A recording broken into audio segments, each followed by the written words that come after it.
Thank you all for joining us today. My name is Lori Allen Requa, and I am going to be the moderator of this session. We are very excited to have you here and appreciate you taking the time to be here.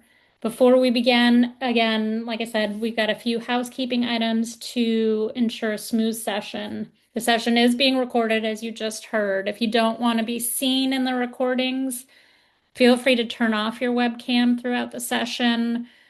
Please do keep your microphones muted unless you're invited to speak. I'll help you with this as well. The closed caption feature is enabled, so you can activate it by clicking on the Show Captions or CC Live Transcript button down in that bottom toolbar. If that button isn't visible, just click More and you should be able to find it there. It is my pleasure to introduce our two presenters, Dr. Jennifer Koster and Sarah Masoud, both from International Coaching Federation. They are going to be discussing equity in motion, pedagogy, advocacy, and practice in online learning. Very excited to have you here, and please do take over for me. Thank you so much for having us today. We are excited to be here and we're very excited to learn about the conference in general. So we hope to come back next year and continue presenting with you all. I'm going to go ahead and share slides before I do something brilliant like forget. And as Lori said, my name is Jen Koster. I am an ACC certified life coach. That's the International Coaching Federation part. I am a DEIB engagement manager, which means I work with our life coaches out in the field, making sure that they understand diversity, equity, inclusion, and belonging. But it also means that I make sure that the organization understands what that looks like for our global coaching, our global coaches, sorry. I'm also an English professor because, I have all this extra time on my hands, so why not also teach still? I was a professor for a long time before I started working at the Coaching Federation full time. And then I've also, for those of you who are into that sort of thing, I do Quality Matters as a master reviewer. So that's a little bit about my background. Sarah, you want to introduce yourself? Yeah, sure. Hello, everyone. My name is Sarah Masoud. I use she, her, hers pronouns. I work with Jen at ICF as the DEIB training coordinator.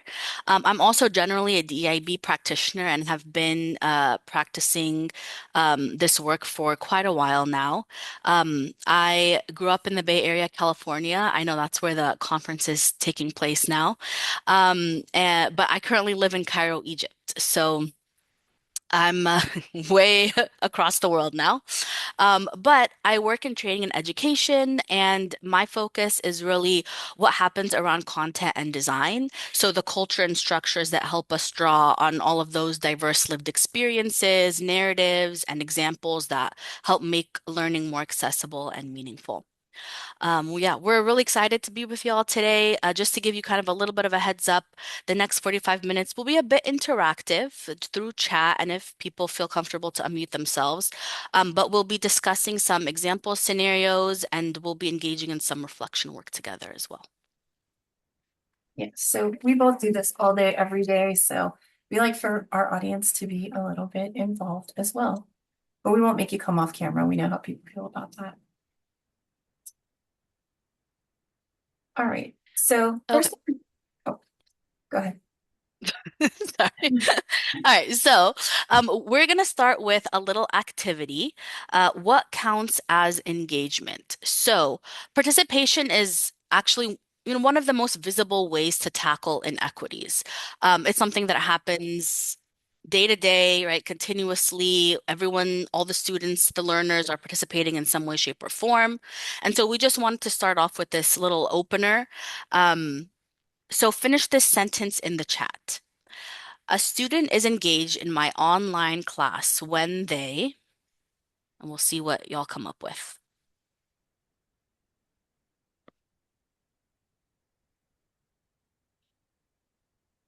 reply to my feedback. Wouldn't that be nice? I teach English and I do all this feedback, and sometimes I wonder when I get the next paper, have you even opened this paper? Read feedback. When they reach out with questions, that's always nice. Mm. Showcase their curiosities, nonverbals that they are attentive, come to student hours, ask direct questions. Ask questions, nice. Submit work, Ask questions, good. understand they're in a safe space, share opinions. All right, cool. Okay, so we're going to ask you to kind of hold on to these answers.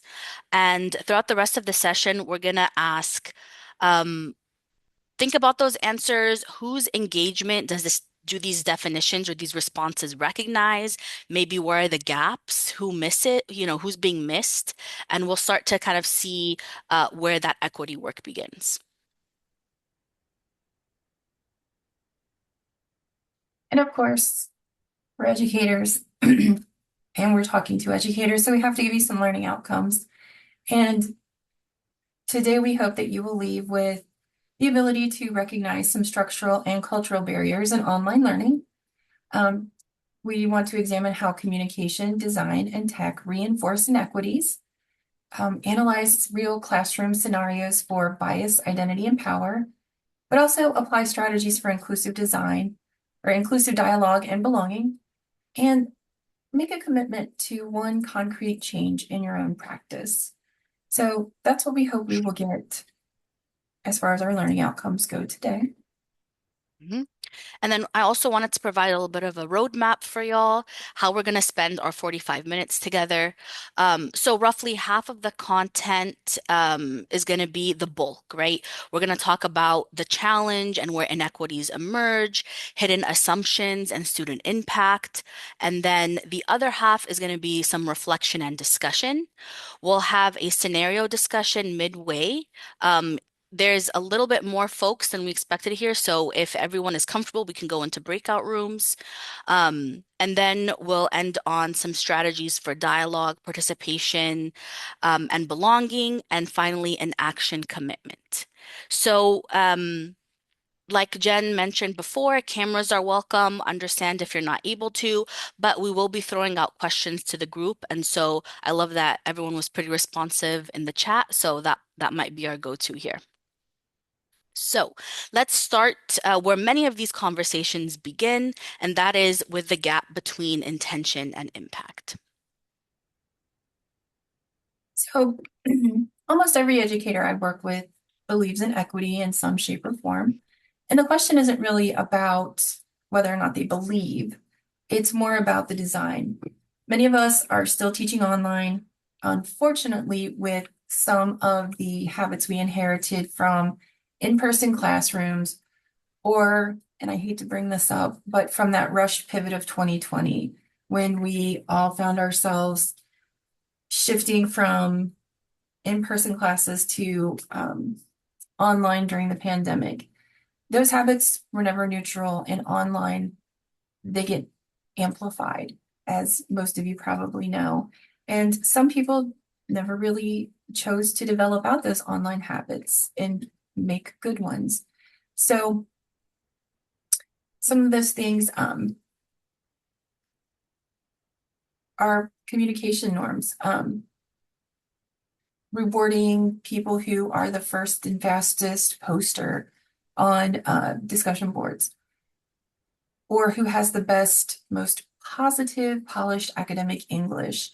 And even though I'm an English teacher, that's not always the best one. That's not always the way to approach it from an equity standpoint, simply because academic English, who goes around talking like that? I don't talk like that. You probably don't talk like that. Course design assumes that students can navigate the LMS, juggle a lot of different deadlines, and read between the lines of an assignment prompt. As we know, sometimes we ourselves are not good with navigating the LMS, the learning management system. Depending on what level of student you're teaching, it may be their very first class. I teach a lot of English 101. Oftentimes, students are struggling with LMS, the learning management system. Should they have had intro to this at some point? Sure, during orientation or something. Did they pay attention? Who knows? There's a lot of circumstances in which they could get help, they should have help, but it's challenging and they're new at it. They're also trying to learn how to manage those multiple deadlines, and we also don't know what's going on behind the scenes. And there's also that academic language that nobody teaches you. And that it's not always taught in high school either. That reading between the lines of an assignment prompt, it's what is being said without being said. I'm someone who grew up in an underprivileged, very urban school district, and I was in what was called honors classes, but it was not college prep ready. So when I got to college, I'm thinking I'm set and I'm ready to go. But then you get these assignments that have a lot of implications, but nobody's ever taught you that academic language. So the assumption there is that you can translate that and you can't. So the assumption there is, are these assignments being straightforward, or do they have a lot of nuances that we're expecting students to understand? And also the participation piece, where we're equating engaged to students having cameras on if we're doing an asynchronous class or a synchronous class. Thinking that engagement equates to having to physically see the student or they're not engaged. Or even making eye contact or staring straight at the camera means that they're engaged. Engagement doesn't always mean that. For example, I have ADHD. If I'm staring at you in the camera when you're talking to me, for example, with a coaching session, or if I'm taking a class from you, if I'm staring at you, that means I am not paying attention. If I have my head down and I'm writing something, or even if I'm doodling, that's me focusing on you. So our perceptions of engagement sometimes have to be looked at through an equity lens a little more carefully. And then there's the whole tech piece. For making assumptions that people have reliable internet, or even a quiet room where they can participate, or even a personal device. Not to even touch on the platform familiarity. I live in the state of Kentucky, and I taught for a long time in Appalachia. I'm an Appalachian, urban Appalachian. Parts of our state don't even have reliable internet yet, which is very surprising for some people, but it's one of those inequities right in the United States that some people aren't even aware of. But reliable internet is not a given in all places in the United States still. Mhm. And it's interesting to look at all of these barriers and how they kind of compound on each other, right? So, if you have a student who not only is multilingual, potentially is working night shifts, maybe sharing a device with multiple family members, and is also new to, whatever platform the education system is using, they're not just facing one barrier, right, to learning. They're facing four, five, six different barriers. And many of these barriers that the students are facing are systemic. And so when we look at our equity work, that also has to be systemic as well. So that means we're looking at the policies and processes of the course or of the classroom or wherever you're teaching, and we have to think about reframing those. Right. So even if we're just looking at that participation policy that Dr. Jen mentioned, or the internet, right? The way that people uh, have internet usage, right? The policies around submitting assignments on time or having the camera on, which takes bandwidth. Ever since I moved to Cairo, I'm very hyper aware of what things on Zoom take bandwidth because the internet here is not as fast or as reliable as it was where I was living in the US. So, looking at our classrooms with this systemic equity lens is going to be really important. Yeah. So part of using an equity lens in design is noticing where the biases come in, where those are coming into play. And once we see those, we can interrupt and change them in our course design.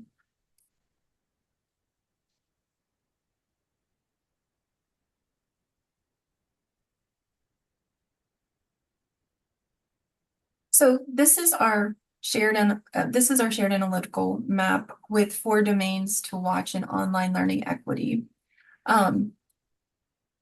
So we have communication norms where we are expecting things like professional and academic, and those are very coded and loaded categories. Here we are rewarding students who already speak that dialect of the academy that I was talking about, and they really punish students who are still translating into it. Online, that gap widens because so much of our judgment happens through text. Students are having to communicate with written words oftentimes. I know lately there has been a push for other ways of communicating, such as being able to use the record or even video, which is amazing because oftentimes the way we speak translates differently than how we're typing things out. So that's an amazing step towards more of an equitable approach. Also, our course design, the navigation, the pacing, the assessments, they all carry assumptions. So if a student has to figure out where the assignment lives before they can figure out the assignment, you're more so testing their ability to move around in the system versus actual learning. And it's creating this huge burden to even get to where they need to be. I mentioned I do QM. I'm not plugging them. That's not what I'm here for. But part of that whole thing really ensures that students are able to navigate to where they need to be on the first day to ensure that they're not struggling through how to navigate a course system. So there are a lot of things at play in which we can adopt and adapt to help students not have to spend their early days with these challenges simply because they're not coming in with the same advantages as all other students. Mhm. And then again, when we look at participation and expectations, and we've talked about this a little bit before, but looking at this on a deeper level, really whose behaviors are getting read as engaged and whose are getting read as resistant, right? That's the important question here. Because it's not necessarily the students that are responding in a timely manner that are they're the only ones that are engaged, right? You might have someone who is engaging by listening, right, retaining, but not necessarily participating because they have family in the background and they're not able to share. There's noise happening in the background, right, or whatever it might be. And so the impact here is that participation rules often reward people that do have privileges in that aspect. And then if we're looking at technology access, it's not just a binary, right? Someone has internet or they don't have internet. There's a lot that goes into play here. Either there, are families who are sharing devices, right? Work schedules and who can get the learner or the student to that technology in a timely manner.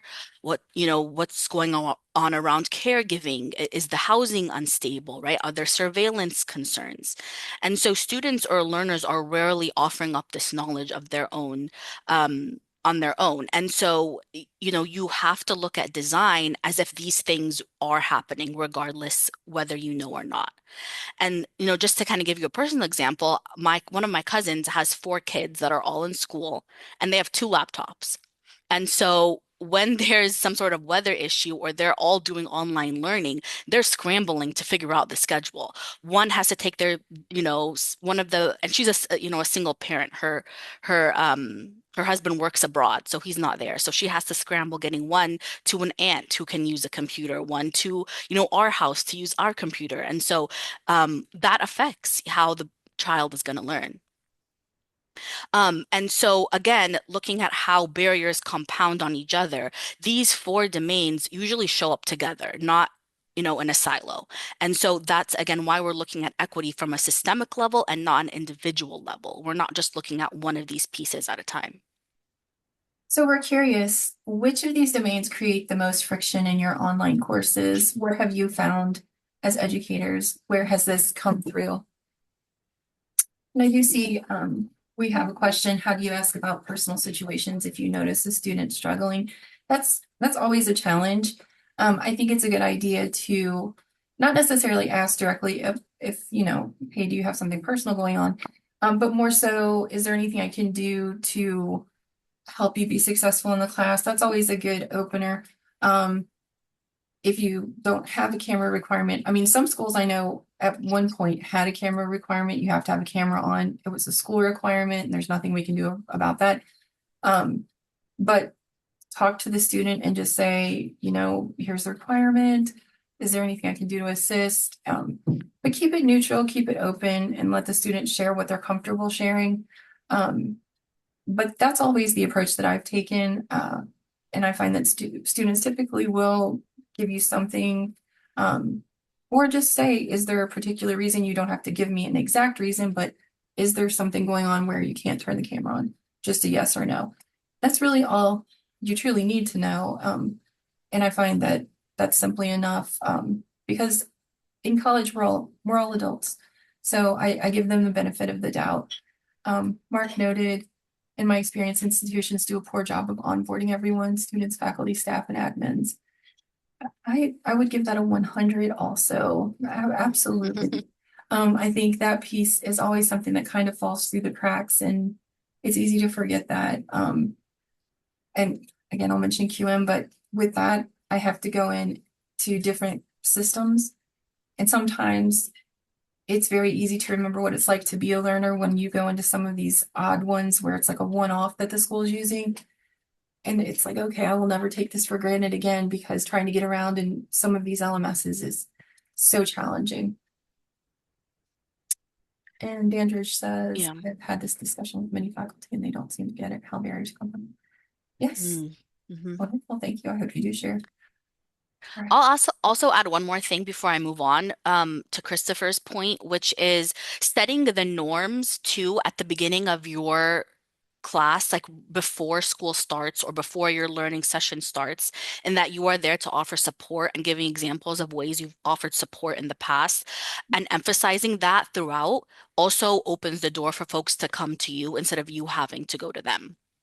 And so, even if it's something as simple as something we do with our adult learners, which is setting guiding commitments at the beginning of the session, we as facilitators, we as educators commit to X, Y, Z.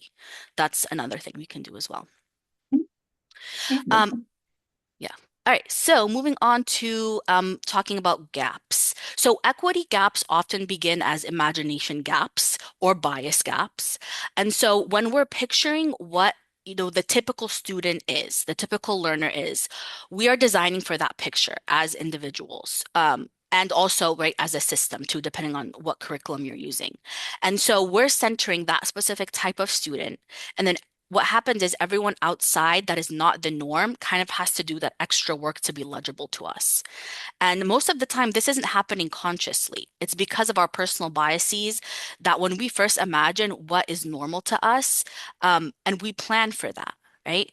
That's how biases work if we're not constantly interrupting and thinking about them. So let's take a look at these examples and think about which ones maybe have been normalized and what you have noticed. First one being engagement, right? What does active participation look like and who decides? I'll offer another example here. I remember I had a participant in one of my classes who was walking back home from an appointment and would actually just pop up on the screen on her phone and respond to a question every now and then. And you could kind of hear the wind in the background and the dogs barking, but I could tell that she was actually really paying attention and put some thought behind her response, even though all of this background was happening, right? And so that isn't a typical engaging, a way of engagement, and yet you can see that that person was actually paying attention and was engaged. Language, whose communication style is treated as professional or academic, right? This idea of what is professional essentially centers whatever race and ethnicity is the dominant norm of the region, right? So you're privileging those who are considered to be the norm and who talk, dress, right, act a certain way, and marginalizing everyone else. Identity, who is centered in our examples, cases, and readings. So think about who is appearing in your examples in the case studies, right? Essentially, what kind of diversity appears? Um, you're not just thinking about race and ethnicity, you're also thinking about religion, migration status, socioeconomic status, sexual identity, right? Gender identity. Um, I still notice that in a lot of schools, mom and dad, right? Everyone is mom and dad. Even at my son's school, he goes to an international school. I hear mommy and daddy a lot. Never, grown up or whoever, is in your whoever is not necessarily like the parents, right? Whoever's raising the child. Preparedness. What prior knowledge are we taking for granted in terms of prior schooling, access, just the privilege to gain the knowledge that shapes readiness for certain institutions or levels of education?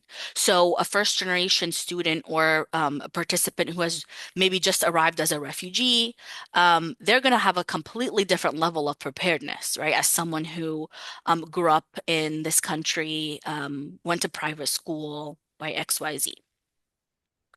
Um, and so we're thinking about here the culture around education. Um, the background knowledge that comes with the norms of schooling and online learning, right? There is a knowledge there that comes here that we take for granted. I know sometimes I do as well, right? Like why don't they know how to use Zoom? Like we've been using this forever now, right? It's easy for those biases to come forward, like especially when you're frustrated or you're really trying to get something done. So we have to remember to check those biases.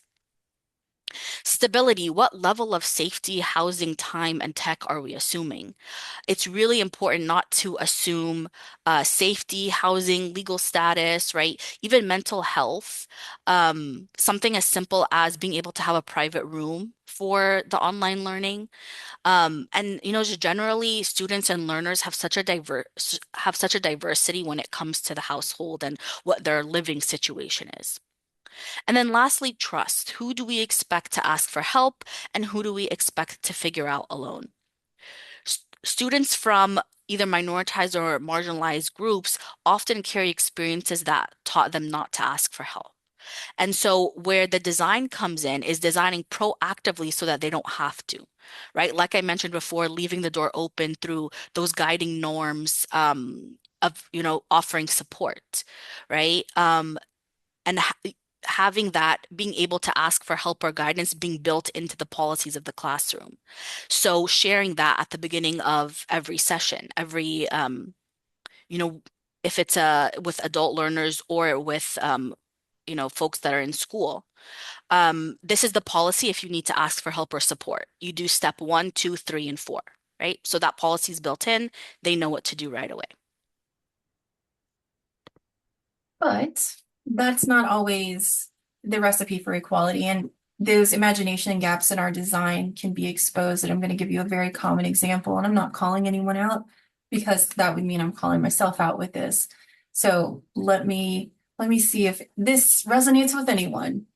How many of you have taught online and done something like, I don't know, a weekly discussion post where you have to respond to a prompt by Wednesday with your main post and then respond to two peers by, I don't know, Friday or Sunday? That's very popular. I know I don't want to say guilty of it because you don't know and what you don't know. And then you have to learn how to do better. But I see this time and again. Sometimes we rely on these things over and over again, but this is so common. Respond by Wednesday, and it's this huge reading assignment or mini writing assignment that's like half a paper. I've even seen these. I have two teenagers and a daughter in college. I've seen it in both levels where it's a very intense assignment due by Wednesday, starting on like Sunday or Monday, and then respond to two peers. And on the surface, this feels like, oh, it shouldn't be a big deal, especially at the collegiate level. You should be used to and expecting a reading of this level. And also that they should know how to write an academic voice. As an English teacher, when I was young and new to the field, I had come in thinking everybody's ready for this year in college, right? You should know. You should know how to cite. That's so funny because that's not true. You don't know. And I just now assume they don't know anything and that if I haven't taught it to them myself, they do not know it. But here, if you have this, we're making a lot of assumptions. Again, that they have reliable internet, that they can log in multiple times a week and a space where they can focus. I mean, if you think about the commitment that takes, You're logging in to get that initial post in. Then you have to keep coming back to make sure you get those 2 replies. Maybe people have replied, maybe the people have posted, maybe they haven't. Last time I took an online graduate course because I never stopped taking classes. I was an early poster just because of the way my schedule lined up. And I would have to keep coming back again and again and again to catch when somebody did because it was a smaller class. Not everybody has that luxury.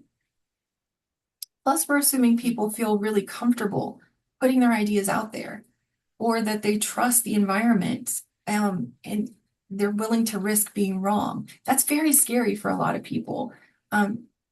And especially if you're living in a neurodiverse space, or they want to be visible, or they're up for being challenged. And I'm sure each of us has probably a horror story of a discussion board where a student has just kind of gone after another student and not even realized how inappropriate it was. They just, oh, I just thought I was challenging them. No. And if a student's neurodivergent, that assignment may not be simple at all. Um, you know, processing this big, dense reading material, if that's what it is, can take significantly longer. Organizing thoughts into structured written responses can feel completely overwhelming. Even as an educator, as someone with ADHD, as I mentioned, getting some of the things where it's like, here, read these 2 massive PDFs and respond by Thursday. It's like, oh my gosh, this is like 50 pages. Sometimes that can be so off-putting that it's hard to get the motivation to do that. And then jumping into peer replies on that timeline, it sometimes completely clashes with how people's brains work. And those expectations to perform engagement on demand can sometimes just create a lot of anxiety around participation in general. So what just kind of seems like, what, well, this should just be like a quick and easy post, can sometimes end up representing hours of cognitive effort for some students. And it might be something that they avoid entirely because the barrier just feels insurmountable. So if you find students aren't posting, or their posts tend to be late, or they're really short responses, try not to read that immediately as disengagement. It could possibly be a mismatch between what we're designing and what the student is actually carrying. Because what looks like simple assignments on our end could be requiring levels of preparedness, stability, and cognitive alignment that not all students have access to yet. And it may not just be freshmen. I've seen this with sophomores, well, not sophomores, I'm sorry, second year students, third year, and even at the master's level, advising some Masters of Fine Arts students, I've seen this kind of cognitive load really cause some challenges. And so talking about what students actually carry, students might be highly engaged cognitively with participation, even if they're less visible publicly. A quiet student can still be a very active learner in the room, but it's one of those things that online metrics don't always capture.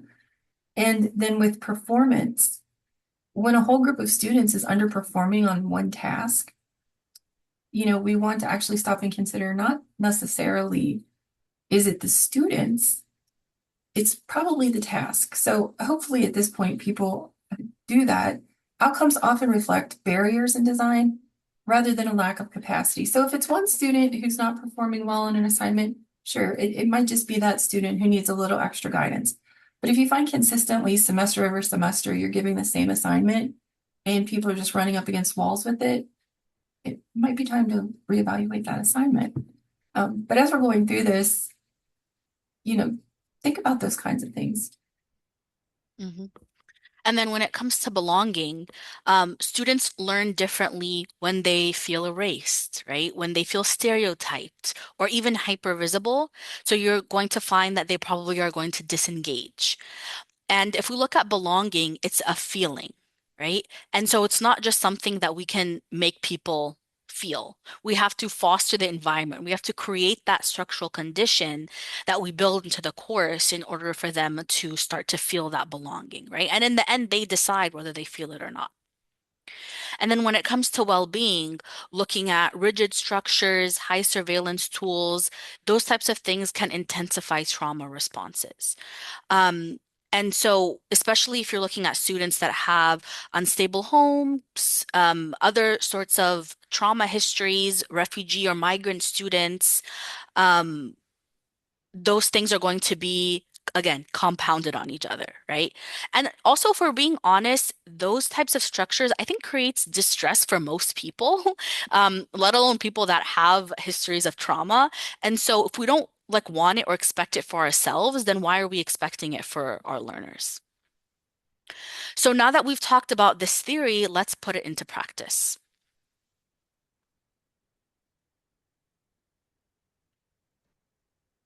So we're going to take a look at 3 short classroom moments, and these are just composites from real online courses. For each one, we're just going to use these guiding questions. You don't have to rush to fix it. Just sit with the assumptions first. I don't think we have time for breakout rooms actually, so we'll just Yeah. share them and we can chat in the Yeah. chat. Um, so as you're thinking about this, I just want you to keep in mind, kind of push past the instructor's intent. Think about the impact, right? Think about the patterns and the power dynamics. All right, let's start with the first one. So in this scenario, this is the situation. The instructor requires cameras on for full participation credit. 3 students consistently keep cameras off. Their grades drop. What the instructor sees, disengagement, low effort, possibly disrespect. But we want to hear from you. What do you think might be happening here? Who does this policy further marginalize?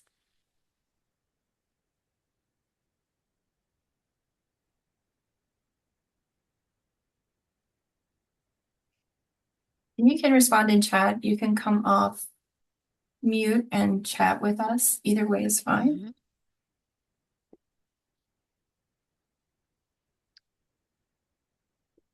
Students without a computer that has mhm, video, that's great. It's a great point. mhm, Not everybody's tech works well. Um, a chaotic household, absolutely.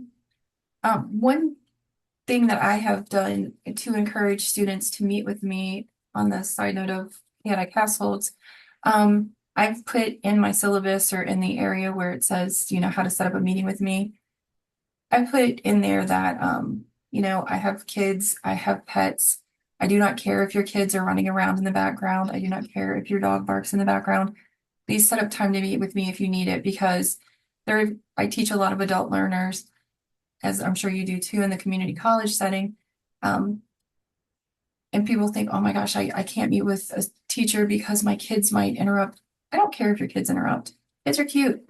Let them show up. And in our classes at ICF, kids will sometimes appear on the screen when people are talking. mhm, We welcome kids. Kids are part of life. It's just going to happen. Um, it, I just make sure to note that in my mhm. meeting area so that people know, schedule it. It's just, it can't be a barrier for that. Yeah, students are sick, students not at home who are at work in their parked cars. Yep. So Balancing if work. we're looking at a participation policy, what can change if these are some of the things that the students might be experiencing?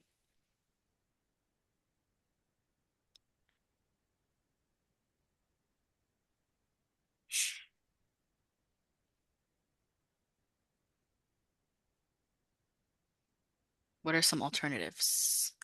Alternative for those without camera Mhm, access. Submit a summation of the lecture discussion. Yep. mhm, Use chat features instead. mhm, Offer the option to participate via the chat rather than camera. mhm, Yes, not reflecting it in the grading. mhm. Yeah, the policy is assuming there's only one way to engage. Absolutely. I mean, some Perfect. days I don't want to be on camera either, so it would be nice to have that.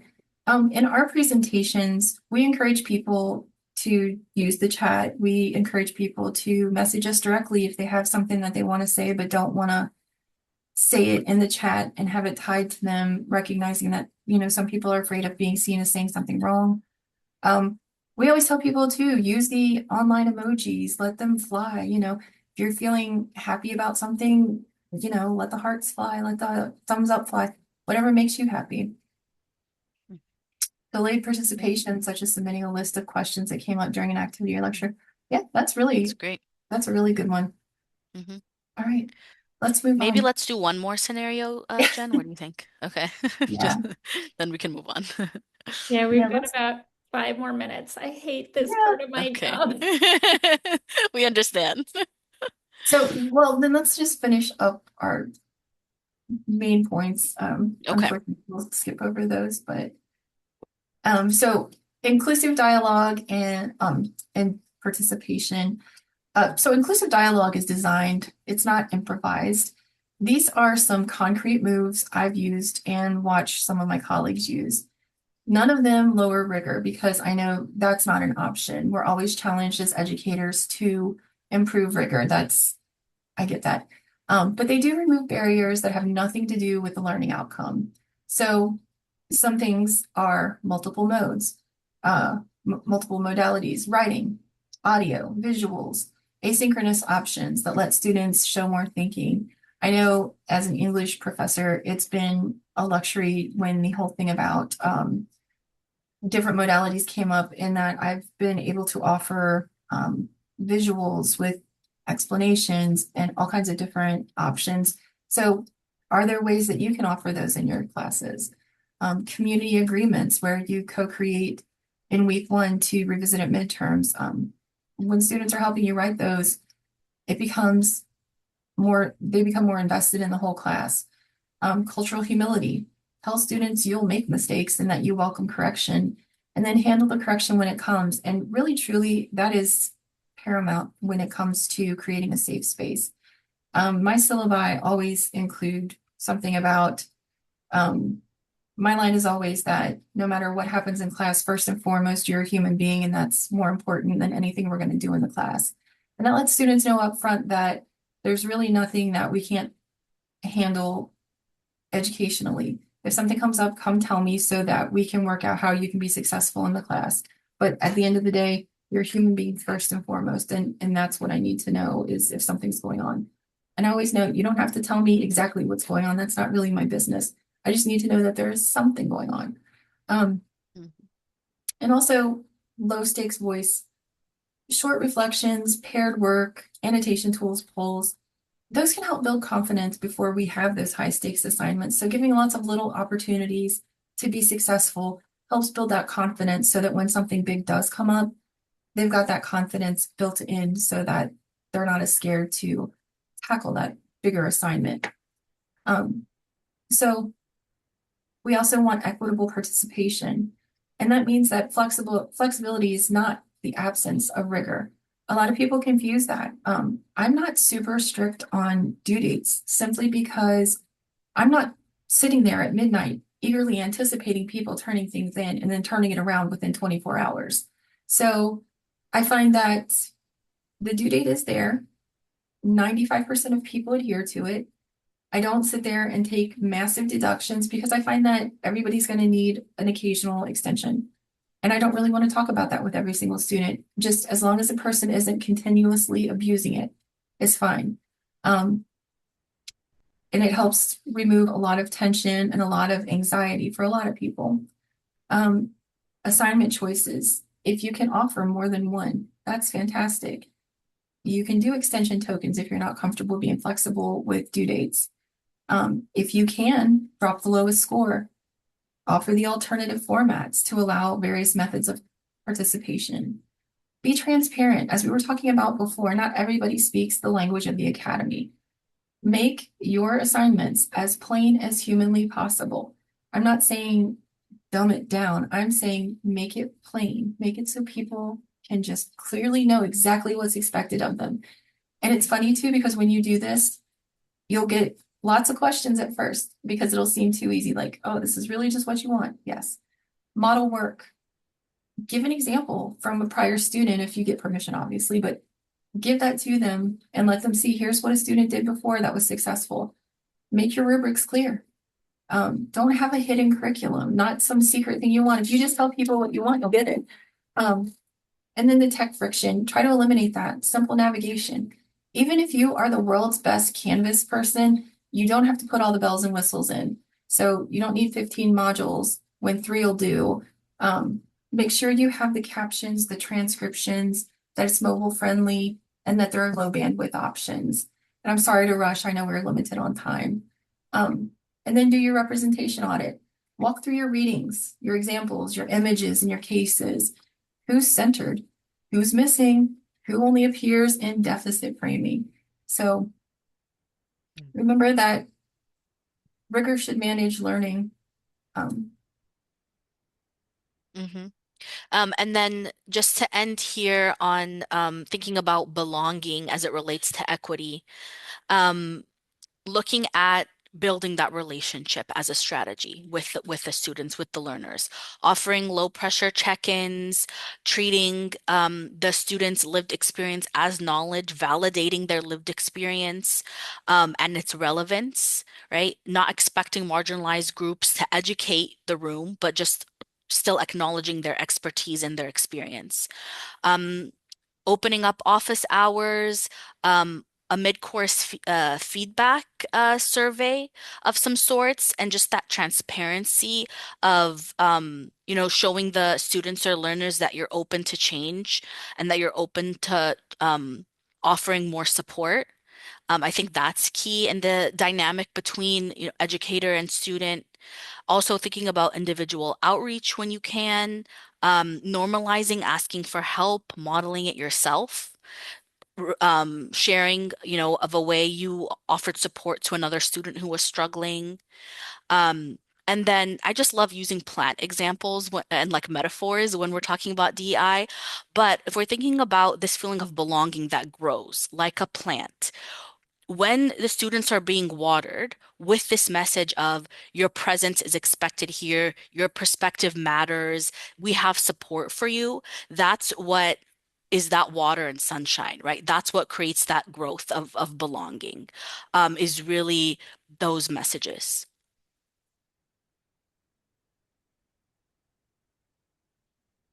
So we are definitely curious for you to know and for you to share something specific you'll change in your course or classroom and any concrete steps you will take.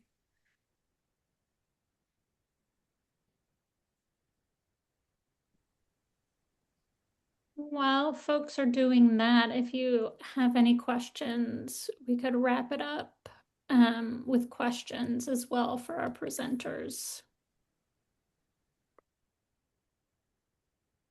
I did see earlier, and I didn't want it to get lost, but Tara had mentioned she agreed with the issue of post once, reply twice. I have a number of instructors try a variety of different ways to create more organic conversations. That said, in the online community, creating the caring community can be difficult. I'm curious what ways others are using to create the community without the discussion post requirement. Um, I don't know that there's a way around not having some form of discussion board simply because there's not a lot of other ways to engage, but I think it centers more around the offering the different ways to engage. So not just having to have those formalized postings, but giving the voice notes, the options to respond to a peer, encourage them to build on each other's ideas, just looking at ways to make it more authentic versus that really stilted way that we require it right now, or a lot of us require it right now. And then also making sure that you as an instructor are doing that active response, which I know can be time consuming. But in the first couple of weeks, it's up to you to set the tone of how you want it to look. Because realistically, you can't be in there for 8, 10, 16 weeks responding like a mad person to all these posts because I'm going to go with you probably have more than one class to manage and probably a whole life to live. So demonstrate what participation looks like. You know, show them what the first couple of posts should look like. The introduction post probably in your first week, you want to respond to as many people as possible and make that connection. Even though I'm a busy person, I try to respond to all students' first posts and make some kind of connection with them. And I'm pretty open. I'll talk about pretty much whatever. But then second week, when we get into the more formal thing, I do try to say exactly, I should try to show them exactly what it looks like. And that way it's helpful so that they can see here's how it should look. And I also note in there, like, this is how it should look. This is how you want to kind of structure your post. I'm not going to do this every week, but, kind of take the cue from here. But anybody else have anything that they want to add, please do. But I didn't want that to get lost. So thank you for posting that.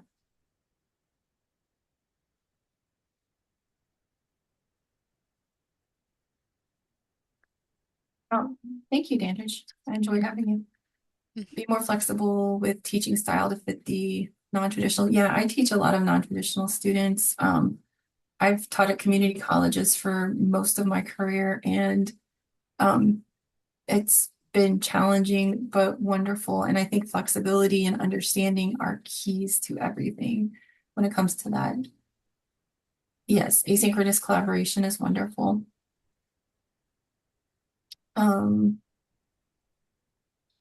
Thank you all so much. I'm gonna stop the recording now so that we can prepare for the next. Sure.